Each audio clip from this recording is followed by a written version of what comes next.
This is the Valley Today. New this morning, police are searching for a man who robbed a Moorhead liquor store at gunpoint. It happened last night around 8 at the Bottle Shop along 1st Avenue North. Police say that man went into the liquor store, showed a gun, and then demanded money. That man got off with some cash and then left on a bike. The suspect is described as a skinny man, about 5'8". He was wearing dark pants, a gray hooded sweatshirt, and a black medical mask. The bike is either blue or silver. If you have information on this, be sure to call police. There's new information today on a plane crash we first told you about Monday on the Valley Today. A Minnesota couple is among 10 people presumed dead after the float plane they were flying in crashed violently into Puget Sound near Seattle. The U.S. Coast Guard says Luke and Rebecca Ludwig of Excelsior were in the group flying from Friday Harbor in the San Juan Islands to Renton Municipal Airport when that plane went down about 30 miles northwest of Seattle on Sunday. The Minnetonka Girls Softball Association confirms that Luke was a former assistant coach for many years. He was also working as an engineer for a real estate technology company based out of Arizona. A witness to that crash describes seeing the plane descend rapidly and then nosediving straight down into the Puget Sound. So far, only one body has been recovered. Also new this morning, 3 North Dakota oil rig workers are being treated at a Twin Cities burn center after an explosion and a fire in Mountrail County. Cord Energy Company says all 3 of the employees are in stable condition. The blast happened Friday night at an oil well site near the town of Ross, and it took about 4 hours to put out the flames. The well was being serviced at the time. The oil well owner and a number of regulatory agencies are now investigating the cause of that explosion.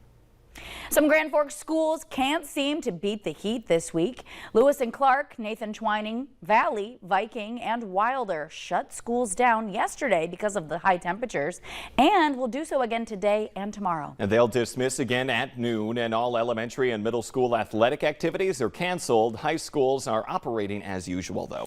6:03 this morning. Time now for a look at our storm team forecast. Good morning, Lisa Green. Good morning. We've got that heat for today, but some changes coming. So let's talk about that here really quick. Today, tomorrow, of course, we've been talking about those warm temperatures, still feeling like summertime, and hazy conditions that we're dealing with the smoke.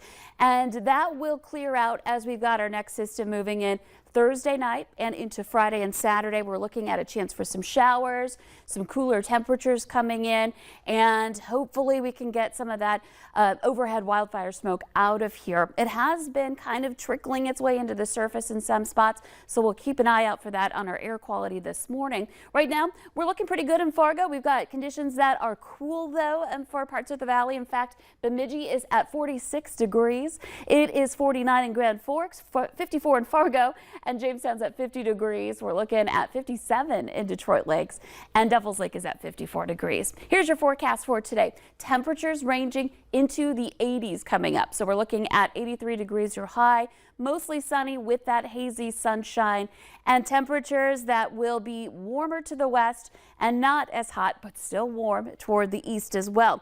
Expect wind to be out of the south or southeast, and wind speeds will get into those teens, but gusts later tonight could get as high as about 30 miles per hour as that next system approaches. So let's take a look at our latest update from our air quality index in Fargo.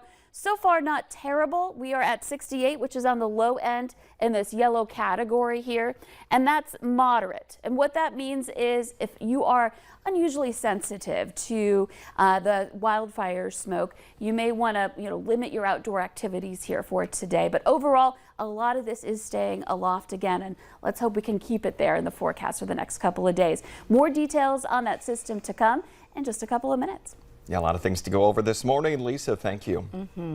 West Fargo students may have noticed fuller buses and longer wait times at the bus stop this year, and that's due to a bus driver shortage. And the Valley Today's Jillian Trudeau joins us live with what that means for students and parents. Good morning, Jillian. Good morning, guys. That's right. I'm at the West Fargo Public Schools Transportation Center, where you can see the school buses are getting ready to roll out and pick up some students. But the students might notice that there are less buses this year. I talked with West Fargo Public Schools officials that said that they have 10 fewer buses this year due to the bus driver shortage. So what that means is that they had to make the difficult decision of either picking up less students like the Moorhead schools when they used that 1 mile to the 2 mile radius for that brief amount of time where students didn't have transportation. And now they chose to pick up more students on one bus. We're working really hard so we're not reducing the number of learners who are eligible to receive transportation services. But what that does mean is we're going to have to use the full capacity of the buses that we do have to maximize the ability of every driver that we have to get kids to school on time. Bachmeier asks parents to have a conversation with their student, asking them to have more manners while on this crowded bus, and they also said that they're trying to hire more bus drivers with an incentive of higher pay. Yeah, some of those buses can fit 70, 80 kids. Very important that they're not being too crazy on there for the driver as well. So, yeah, Jillian Trudeau reporting live this morning. Thank you. 6:07 now. Police are investigating another report of racist graffiti in Fargo, this time at the International Market Plaza on Main Avenue. It was vandalized yesterday, apparently by the white nationalist hate group Patriot Front. This is the third incident reported to Fargo police this year. An organizer of a GoFundMe set up for the Immigrant Development Center says that situation is heartbreaking. Damage is estimated in the tens of thousands of dollars from vandalism at an Islamic center in Minneapolis. Police say someone broke in Sunday, damaged several doors, and stole donations. A Muslim civil rights and advocacy group estimates the damage at about $50,000. The Cass County, Minnesota Sheriff's Office say a teenage girl was killed in a boating accident taking place over the weekend. Deputies and first responders were called to 10 Mile Lake and near Hackensack for a boat accident around 10 Sunday night. They say a boat driven by a man from Horace had been traveling near the shore when it hit something, causing that boat to make a fast stop. That girl was then thrown forward in that boat. Family members made life-saving efforts until authorities arrived, but she later passed away. The driver of that boat also suffered minor injuries. Friends and family gathered for their last goodbyes yesterday for 2 of the 4 victims of a murder-suicide in north-central North Dakota. The funeral for Justin and Richard Brocken was held at Leeds Lutheran Church. Arrangements for Douglas Dulmage of Leeds and Robert Bracken of Candu have not yet been announced. The 4 men were found dead last Monday in a wheat field in Towner County, but police have not yet released which one was the shooter.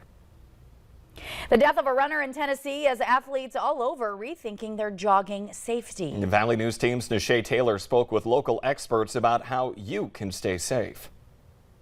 Running or jogging can be a simple pleasure for many people. But in Tennessee, a woman enjoying an early morning jog lost her life after being abducted. It's scary. A Thompson mom of a young cross-country runner says it's important to not take your safety for granted. Being a mom, you always want your child to be safe, and thinking that they're just doing something as simple and healthy as going out for a run can end up turning into something that changes your whole life. She says she often reminds her daughter to always be vigilant. When she's out running, we do tell her to stay to the side of the road, and if somebody pulls up, keep your distance. Don't let them use your phone, anything like that. Just know your environment. The Thompson mom says it's also important for runners to be equipped with some essentials. We always have her carry a cell phone. I would like to get her some type of wrist device, like a Fitbit type thing, but that she can push in an emergency, just an emergency call button, kind of like the lifelines. Some experts in the sport of running say there are some simple tips you can follow to stay safe too. Let people know where you're going to be running, how long you plan to be gone. That can definitely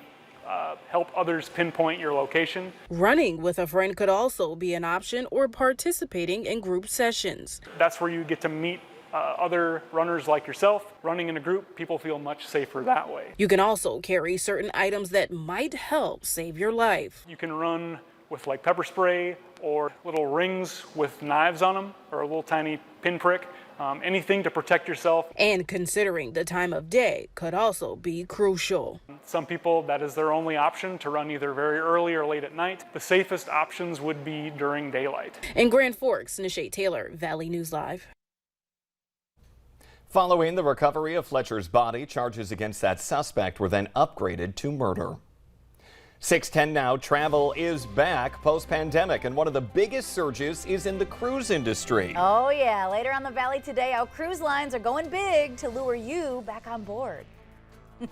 But up first, we'll have weather to plan out your day as we jump outside for this live look across the region. We'll be right back.